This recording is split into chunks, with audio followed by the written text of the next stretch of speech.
I want you to get that one. Look at your boy back there, bro. Look at your boy. He's scared. Yeah, he fucking. All right, I didn't want to say anything, but that looks a little. Bro, my boys from Australia called me.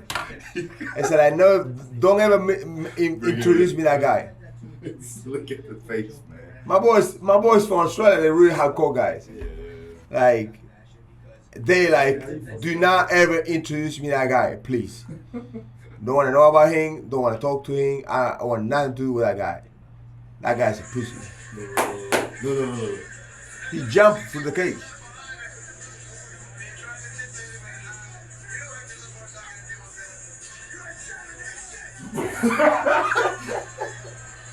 You know what? Amazing. He didn't know where he was at. He didn't know where he was at. You see his leg? Give me the chicken wing. Yeah. Give me the chicken wing, that bitch.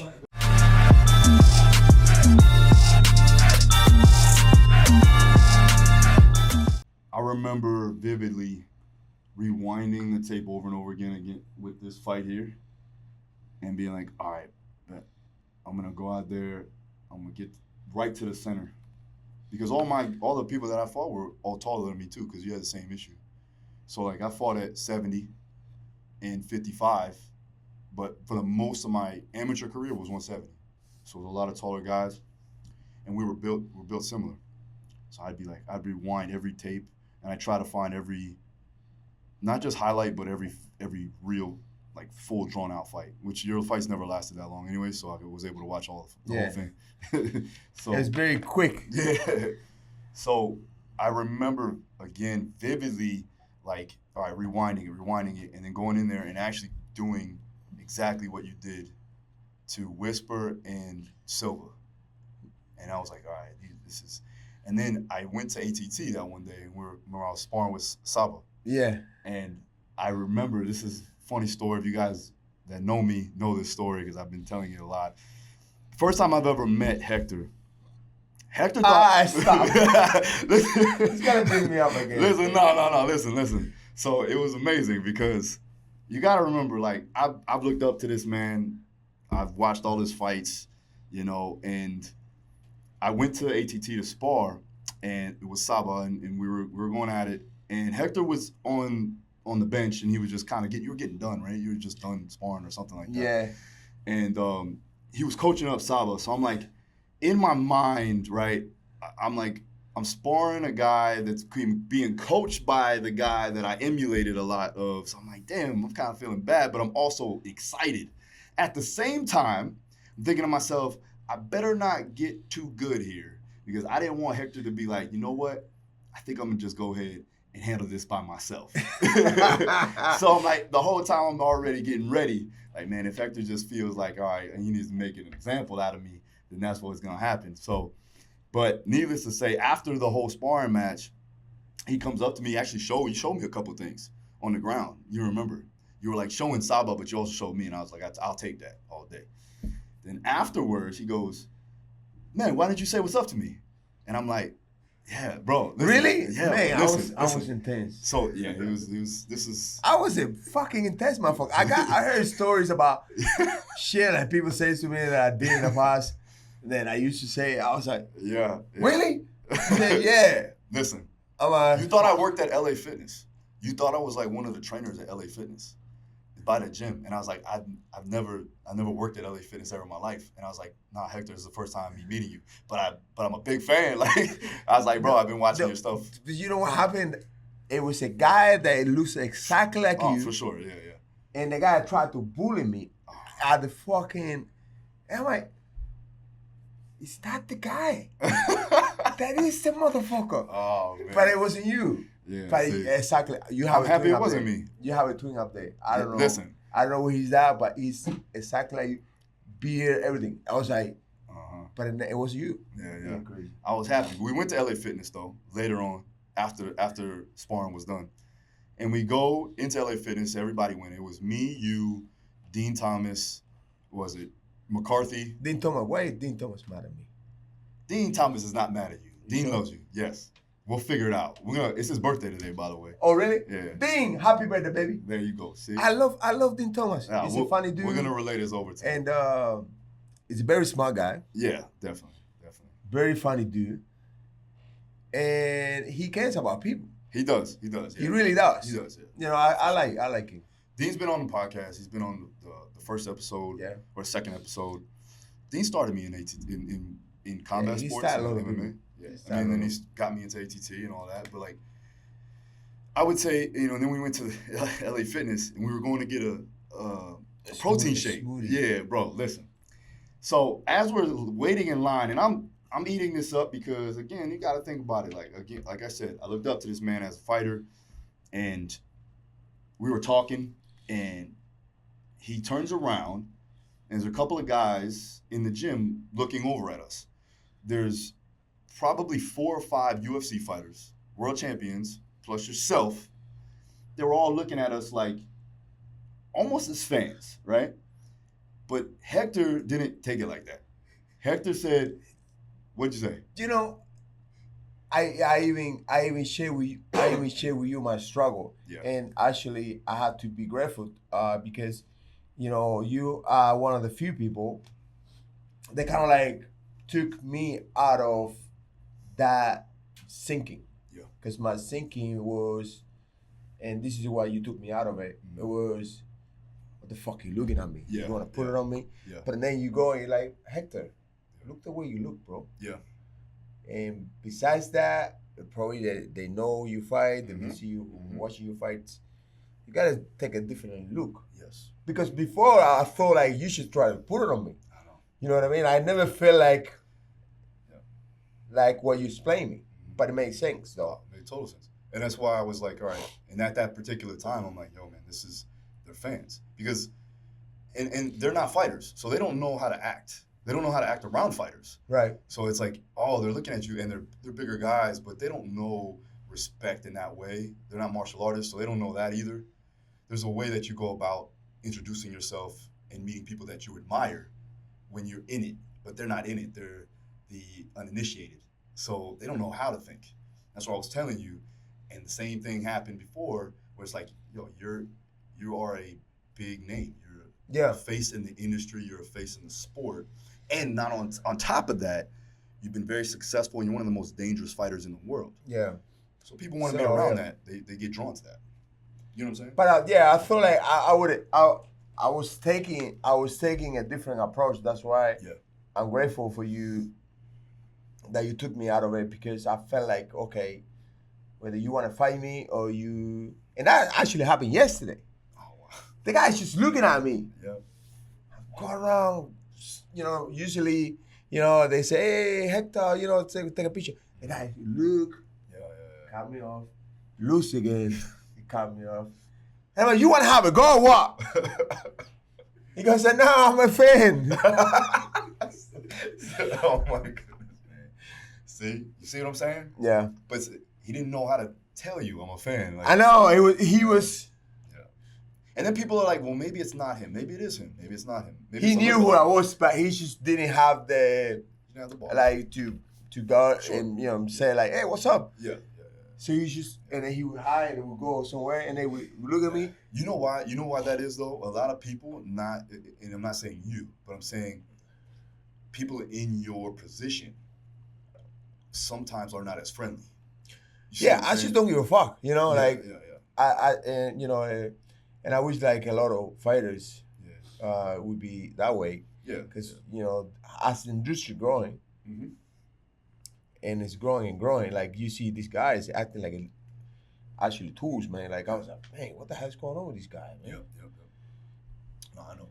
So listen, before we go on, let's go back and you know, from the beginning a little bit, because I want people to understand who you are, you know, as a person first and foremost. Yeah. We know you as a fighter, 100%. I know you more as a person now. What got you started? What got you started in this whole thing? You want me to start when I was a kid? Yeah, let's do it. Whatever you want to share. That's a very sad story. Yeah. But look, you know, as time goes by, I ended up learning that I gotta tell, you know, my struggles when I was a kid. You know what I'm saying? You know, and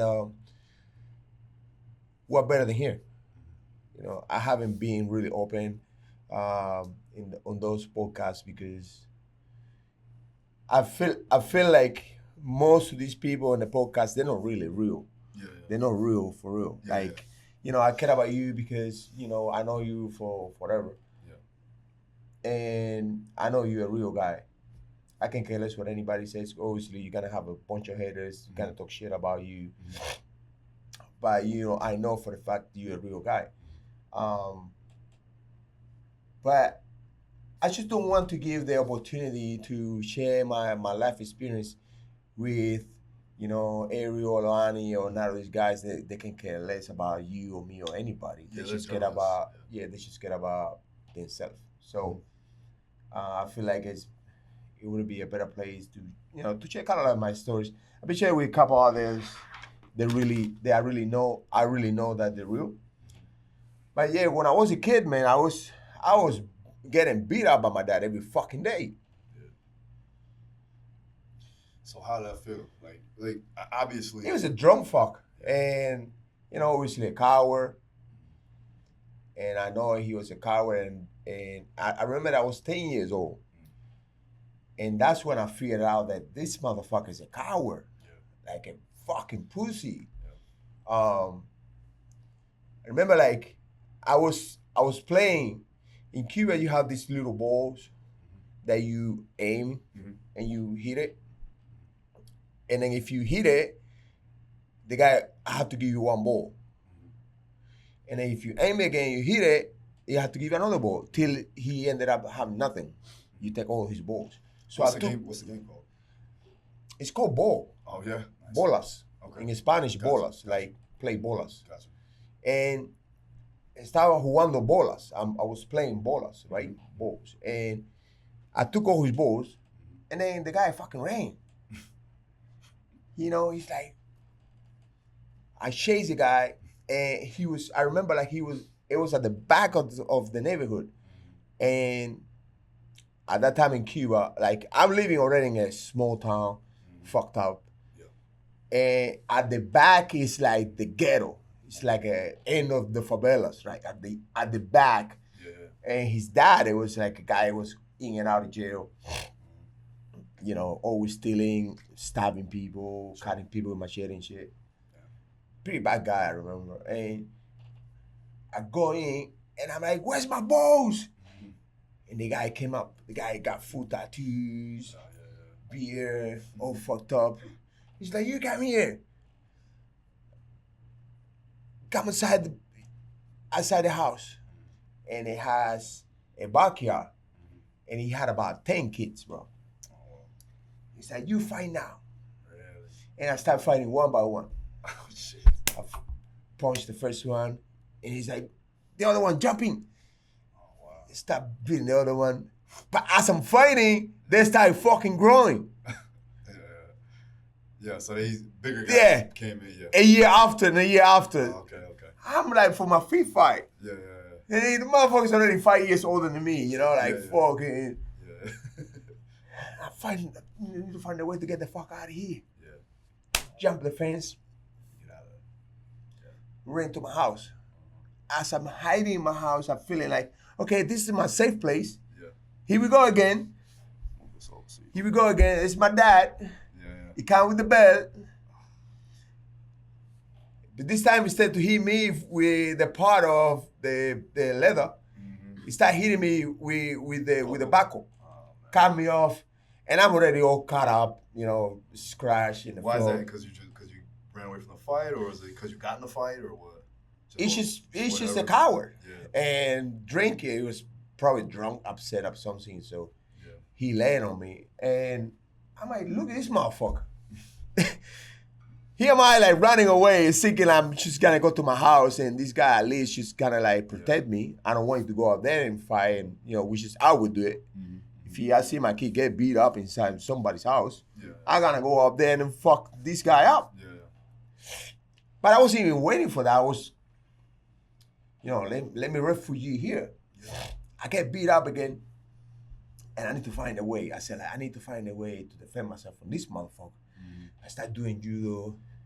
Eventually, like, months later, he tried to beat me up, and I'm flipping, and I start punching him up. Oh, yeah. Because you were doing judo at that particular time. But that was the worst. What was that, 10? You were like 11 years old? 10. 10 years old?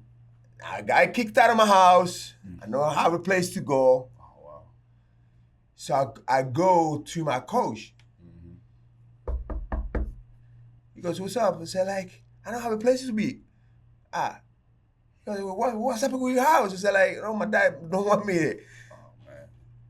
So he's like, oh, I got to do something. So he called his coach. His coach, he was in a training center. In Cuba, you have these facilities where you can stay there. If you're good enough, you can stay there, eat there, study, live there. And, if as you winning, you can go to another place, which is called the Junior National Center. I was in the province. Gotcha. So he took me there, took me to his coach. He said, like, look, give it a chance to this kid. And the coach was, he hasn't competed. The coach goes, no, put him to compete to you best guys. I bet he would beat me. I beat them. I have to. Of course.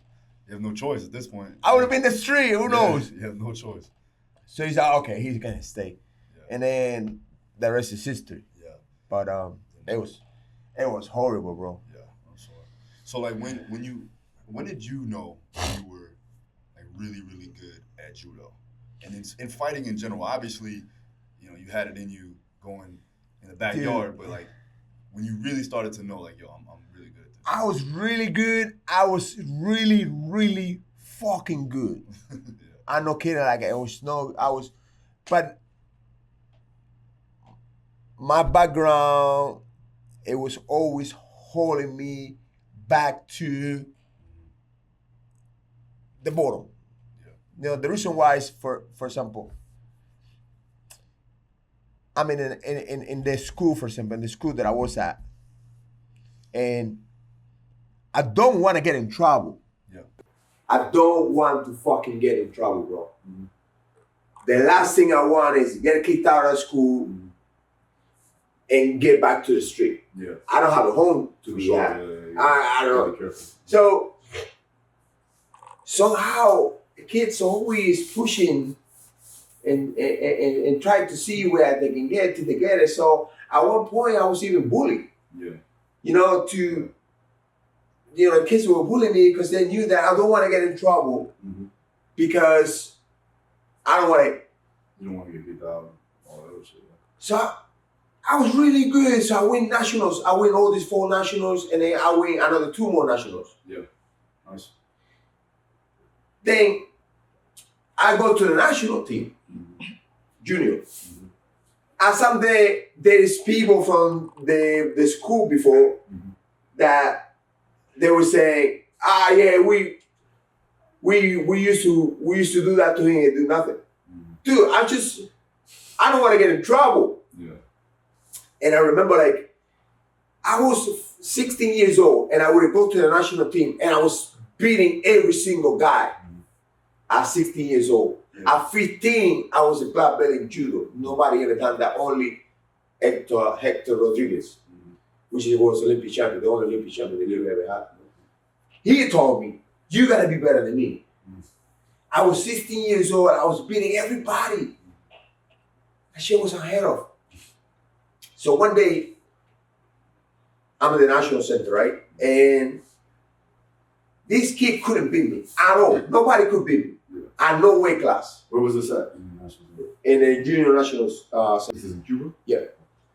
Nobody could even last a minute without getting a point. Okay. A point in judo is like KO. Yep. And this guy keep pushing my buttons, and one day I'm grabbing him. I said, like, listen, man, I'm grabbing him. I said, like, I'm not scared of you, bro. I'm not scared of you. I'm scared to get kicked out. Yeah. But I'm not scared of you, bro. What he said? You remember? Fuck you, piece of shit. Yeah. You trash. All right.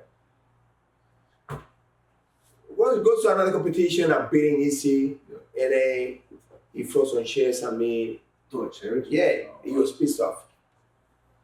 I said, like, well, you know, it is what it is. So as I'm going to my room, because we all live together. Yeah. You know, it's like a big freaking like where, you know, you see old beds laying up, like you share the same bathroom, you share everything is together. So I'm waiting for him upside at the top. Yeah. And the guy said to me, like, he's coming with a knife. Oh man. So I couldn't like even avoid it because I'm already know the guy is already throwing shit at me. Yeah. And the guy is coming with a fucking knife. Yeah. I need to put this guy out. So I see baseball by him everywhere. I almost killed the guy.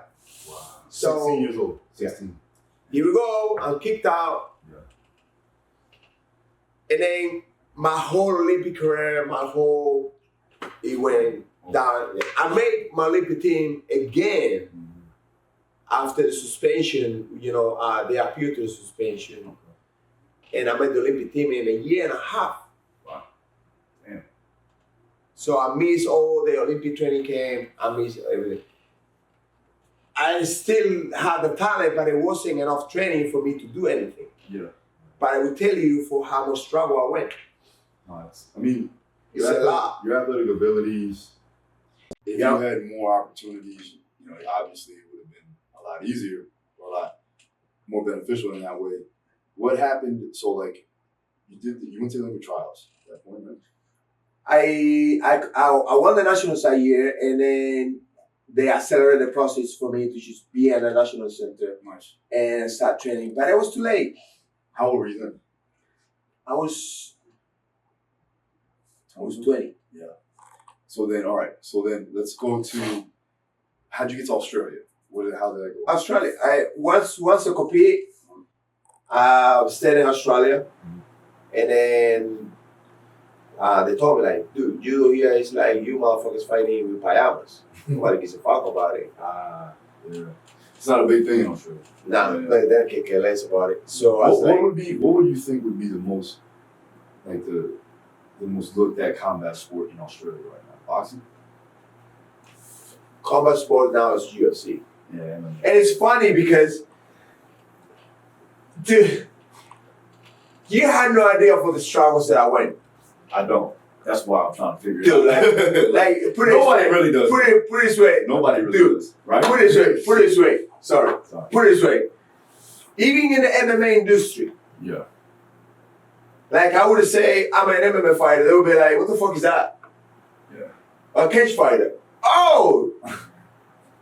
You monkey? Like they're playing those stupid games with the rays. In Australia. Yeah. No, I'm not a monkey, dude. I'm fighting in a cage. Yeah.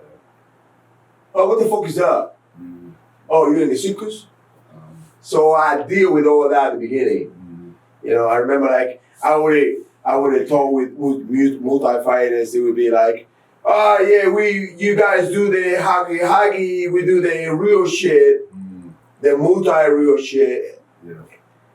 And now it's funny to me because everybody look up to the MMA now, but it wasn't like that before though. We used to be criticized so much.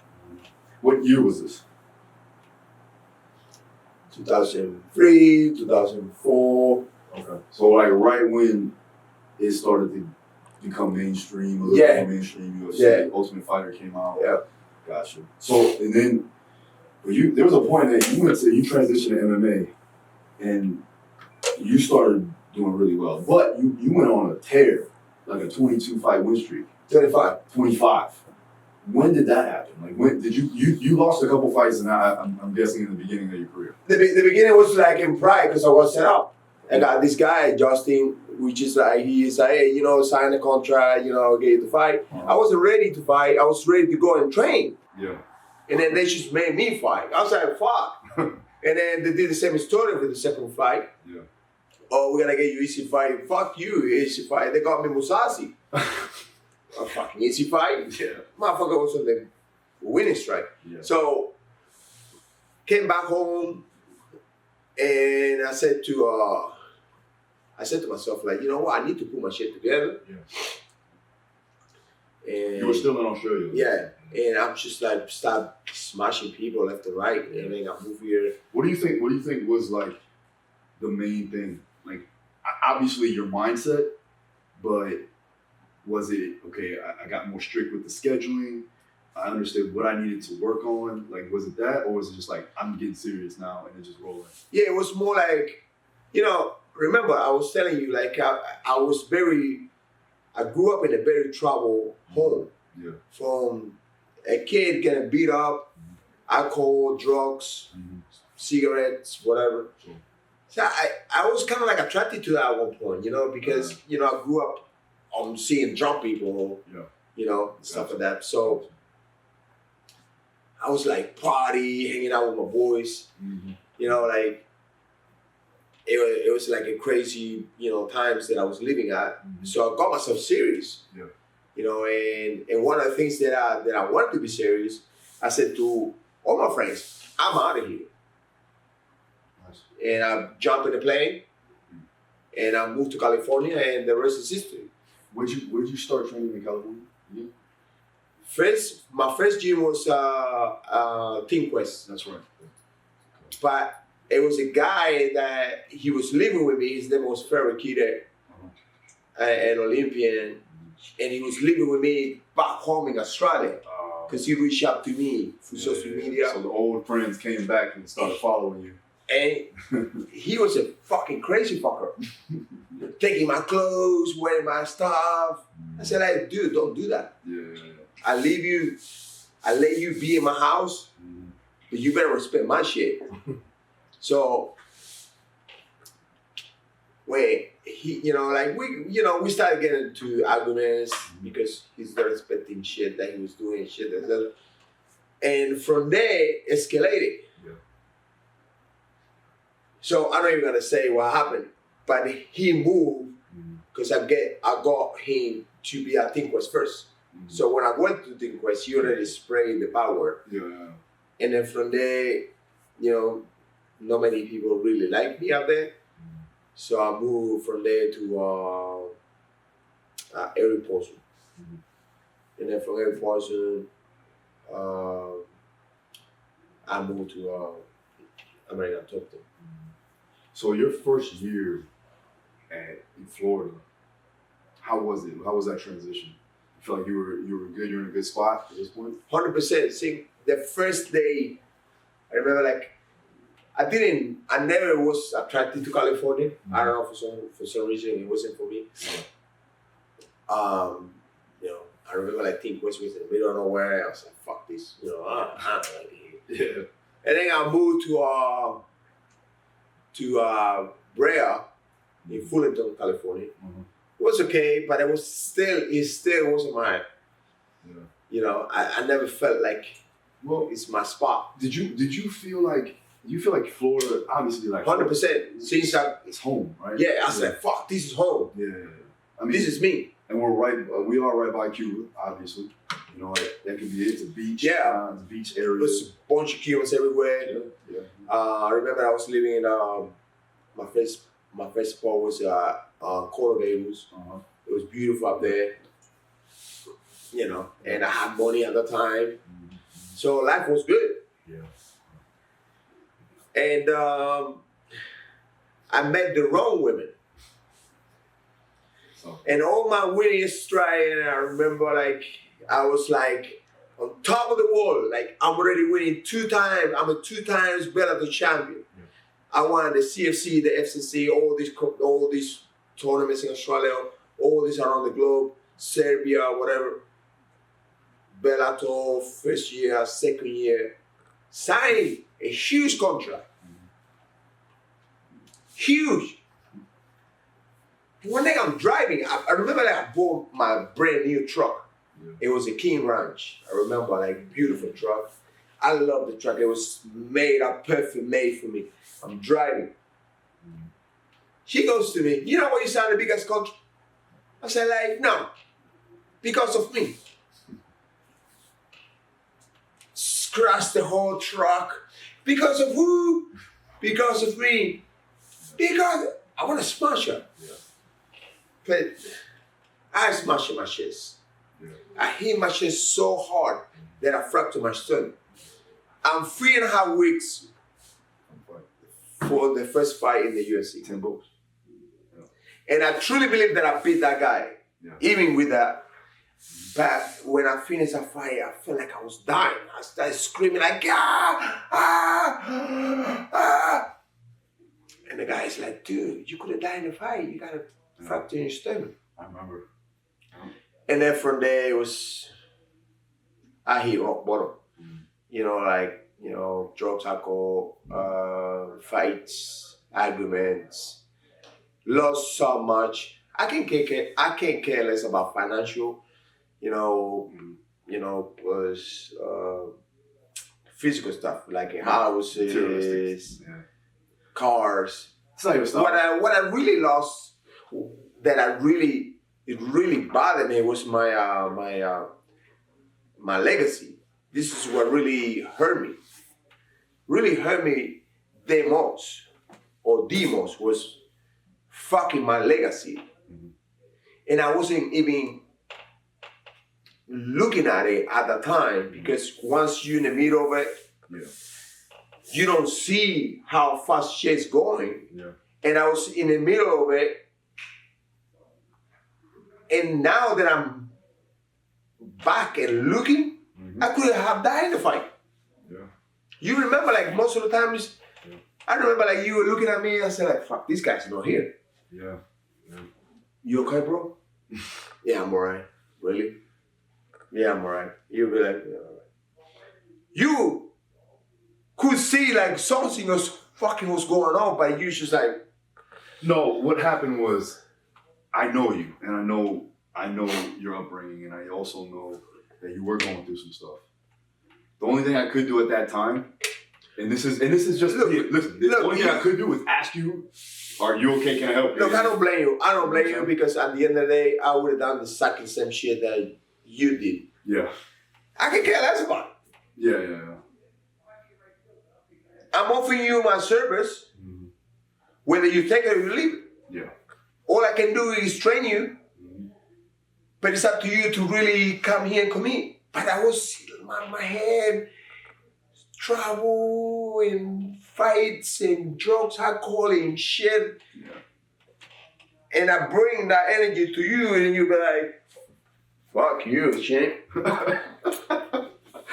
I'll see you later. And I would have been like, all right, I get it. Everybody's the same way. There was a time. There was a time there that it went dark for you, for sure. Believe me. It's keep going with the story, because it gets better. Bro, like, but it wasn't only you though. It was everybody. Like, it gets to the point where it's so obvious. Like, you're really going through some shit. Not even like the company. Like, besides everybody at the gym. Partly in the UFC, and everybody said, man, these guys all over the place. Like, these guys don't even know what he's fucking doing. Yeah. But they're just like, all right. Yeah. And then I have a fucked up manager. You don't even remember who my manager was. No. Because it wasn't nobody.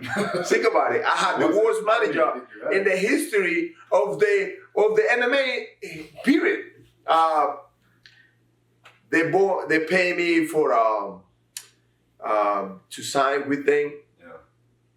They did a horrible work. They did a horrible job. Like, I was basically, okay, you want to build Hector? I remember, like,